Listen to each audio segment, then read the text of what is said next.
Hey guys, it's NitroBex. I got a first look at a device for you today. Now everybody's getting into these micro minis, the little tiny mods, and they're replacing for a lot of people the Ego kits as starter mods. Well, I got one we're going to take a first look at here. It is the Athena Smart 30S.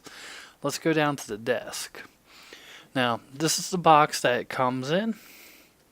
When you open up the box, you're greeted by the instruction manual. You have the mod itself. We'll take a closer look at that in a moment. You have a 510 to Ego connector. And you have a charger cord. Now, I have been vaping this a little bit. I have not used this charger cord, but some of the people have asked me questions that I've shown locally about it. It's fairly heavy duty charger cord. It does have the little nips for the micro USB. I've been using a standard micro USB that I use for my cell phone on it. But the charger cable looks fairly beefy. Let's put that away. And that is all that's on the box. Now, one thing I do like about what's on this box is it has half the instruction manual on it. It has the important parts of the instruction manual on it. The battery is 2100 milliamp hours, goes 2 to 30 watts. The output voltage is 1 to 8.5 volts. The ohm range is 0.5 to 4 ohms. And that's a lot of what you need to know other than how to work the device. Now let's take an up close look at the device. You have an aluminum frame around the outside that is anodized. It comes in 5 colors that you can see in the thumbnail here. The one I have is pink. Has a raised 510 and it does have airflow pads cut into it with a copper center post. You have a polished aluminum C-frame. Or it might be a steel seam frame. I'm sorry, it's not aluminum, it's steel. You have a screen, you have the power button, and you have your up and down buttons. Let's get into the feature of how this mod works. So 5 clicks turns on, and you see the Athena logo. And it will start with the last setting you had when you turn it on. So last time I vaped it was at 30 watts. Your wattage is over there and it has a W next to it for watts. It will show you, no Atomizer connected because I don't have anything attached right now. It will show you the ohms of the attached tank. It will show you the voltage planning to fire at. And it has a battery meter. I'm about half life on this one right now. If you click 3 times, 1, 2, 3, it'll switch from voltage into wattage. And you'll be able to adjust it there. And on the bottom, instead of showing your voltage, it'll show the wattage that you're putting out. 3 clicks will take you back to wattage mode. You can single click to adjust by 0.1 increments. Does not round robin, but the nice thing about this is if you hold down the adjustment for 2 seconds and let go, it will auto scroll for you. So let's get this back up to 30 watts.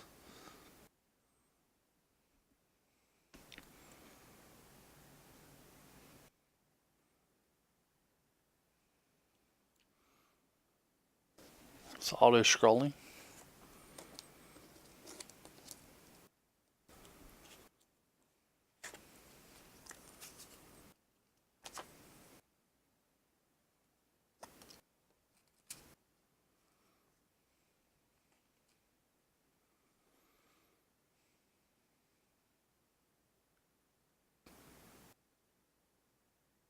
Okay, we're at 30 watts.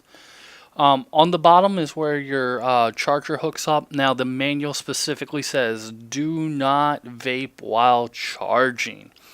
Let's throw a tank on this and take it back up and we'll talk a little more about it. Alright, so very small form factor. Let's start off by comparing it to a box mod. So Hammond B series, which is what I compare most things to. It's about the same width as Hammond is thick, and then you can see how much smaller it is. It's a tiny little mod. It's very palmable. It disappears in your hand. Very positive clicky sound on the button, and I just turned it off. Let's get the tank on here so you can see the vapor production. When I do hit it, now I'm using a super tank at 0.5 ohms to test this with.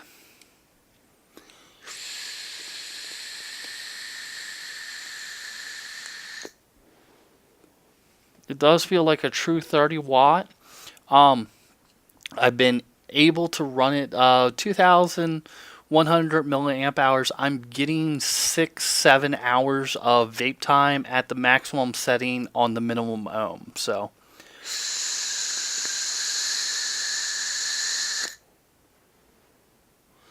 now, if it is below the resistance, let's go back down to the table.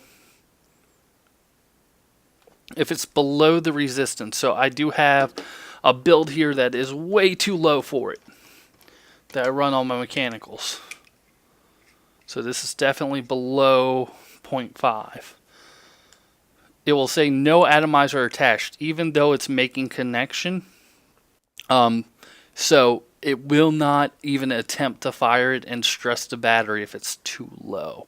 It does have a cutoff on it. If you try to inhale for more than 10 seconds, it will turn off. That way you don't accidentally auto-fire it in your pocket. The Race 510 is a true 22 millimeter. So again, I will put on the super tank so you can see it sets flush. No nasty gap there. I will throw on a 22 millimeter dripper. This happens to be a Derringer. Sets flush, and this is actually an awesome little tiny stealth setup. I have the incorrect build to be able to vape it right now, but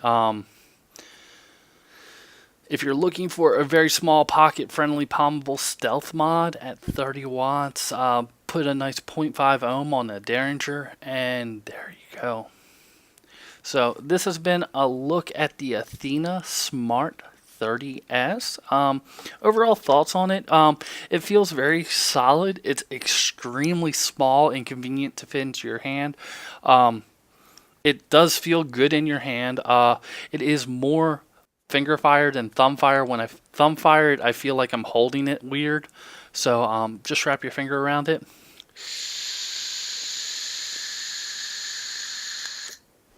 And it performs awesome. Hope you enjoyed. See you next time.